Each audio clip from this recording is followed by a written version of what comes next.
Okay, bawal ito mag-overtake.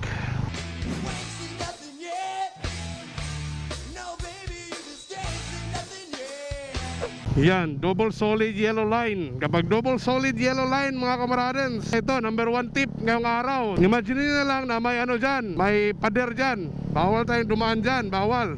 So that is our solid tip today. Para kasi ano para may idea tayo. Ito, may isang solid yellow line, pero parang na-erase na yung kabila, na-erase na yung staggered sa kabila. Parang sinolid white line na talaga dito. So yan, bawal din yan.